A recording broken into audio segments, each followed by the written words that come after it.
Андан кийинки маселе курбанчылык кайсыл малдардан союлат дедик. Мынакей кой баласы бир адамдын атынан гана союлат. 7 адам биригип, же 2 адам, 3 адам биригип кой канчалык чоң болсо деле, бул деген бодо малдын ордун басат да көлөм жагынан, эт жагынан, бул деген түрү бөлөк, породасы бөлөк, түрү бөлөк. Ошон үчүн мун 7 адамга шериктешсек болот десек болбойт. Канчалык кой баласы чоң болбосун, канчалык анын ошол породасы түрү ошончолук кымбат болбосун, башка болбосун, бир эле адамдын атынан өтөт кой. Канчалык анын баасы кымбат болсо деле. Азыр кээде баягы үйдүн баасына чейин чапчып кетип атпайбы анын наркы. Вайканат азиматын канчалык көлөмдүү чоң болбосун дейт. Ал эми бодо малдары деген уй баласы, анын өзүнүн жашы бар, 2 жаштан жогору болуш керек, төө баласы 5 жашка толуп жогору болуш керек.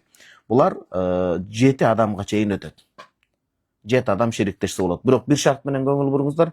Изакану куллухум юридуна биха вачхаллахи таала. Алла тааланын ыраазычылыгын көксөп, Алланын буйругун важип милдет болгон амалды аткарабыз деп, Алланын ыраазычылыгы үчүн шериктеш болсо, демек этти максат кылса болобу, курманчылыктар өтпөйт.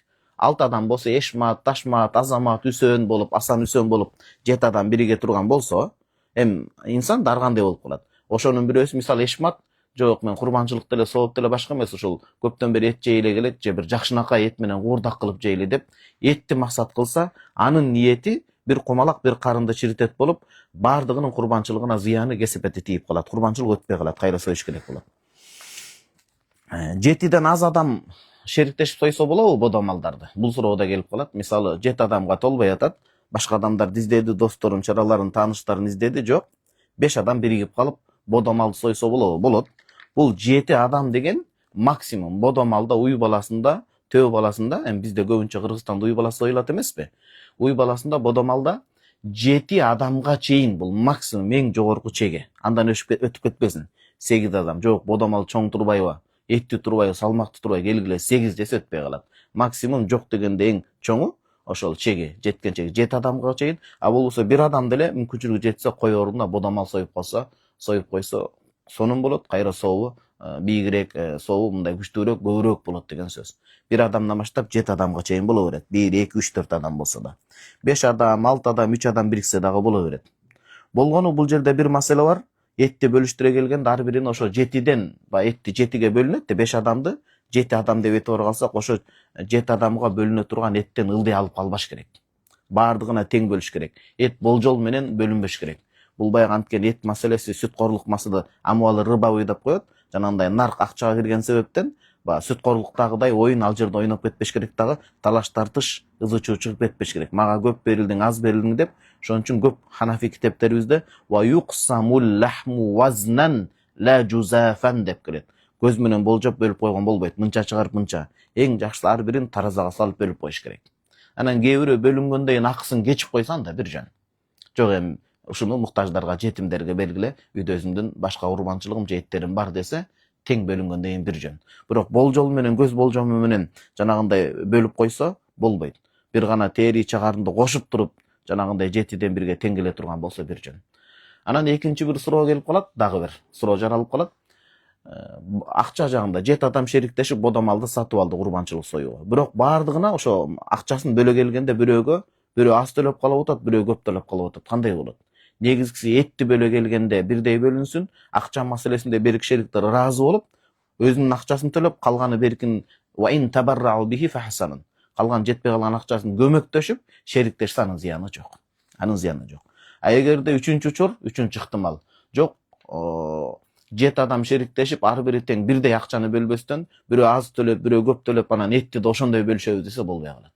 Мен көп акча коштум, туугандар, кийин мен эттин көп бөлүгүн алам десе, анда курбанчылык өтпөй калат.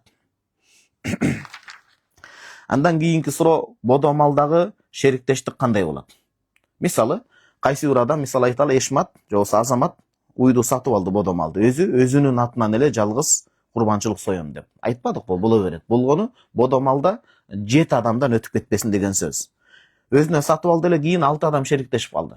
Биз уй таппай калдык, же бодо мал таппай калдык, же сиз жакшы адам экенсиз, чогушу соопту тең бөлүшөлү, биз да акчасын төлөйлү, этти да тең бөлүшөлү деп. Өзүнө сатып алгандан кийин 6 адам Азаматка кошулуп калса, аджзаху истихсанан, кыяс эрежеге салганда, салыштырганда болбой калат, бирок далилдер жана башка хадистер пайгамбарыбыз саллаллаху алейхи вассаламдан келген далилдер карап болот дейт. Бирок эң жакшысы башынан 7 адам макулдашып, атайын базарга барып эртерээк сатып алганы жакшыраак. 7 адам, мисалы Кыргызстанда белгиленип коюлбадыбы эми? Кийинчерээк Кудайым буйрса бардыгы каралат. Анан ошондо Курбан айт союлганга чейин, Курбан айт болуп мал союлганга чейин эртерээк 7 адам башынан макулдашкан жакшыраак. Талаш тартыштан алыс болуш үчүн. Андан кийин 7 адамдын арасында кайыр дин аралашса болобу? Мусулман эмес. Башка дин өкүлү. Мисалы 6 адам мусулман адам болсо, мисалы Россия жеринде, же Европа, же Америка жеринде болуп туруп, анан 6 адам болуп 7-чи адам чыкпай калса, 7-чи бир кайыр дин дини бөлөк адам келип, бул эмне кылып атасыңар? Ушундай. Келгиле мен да кошулайын деп 7-си болуп кошулуп калса өтпөйт. Өзүнүкү да 7-чи кошулган кайыр динди да өтпөйт, анын кесепети 6 адамга тийип, жалпы курбанчылык өтпөй калат, жөнөкөй эле союлган эт болуп калат, калган моюндагы курбанчылыкты өтөө үчүн, кутулуу үчүн кайрадан чогултулуш керек деген сөз.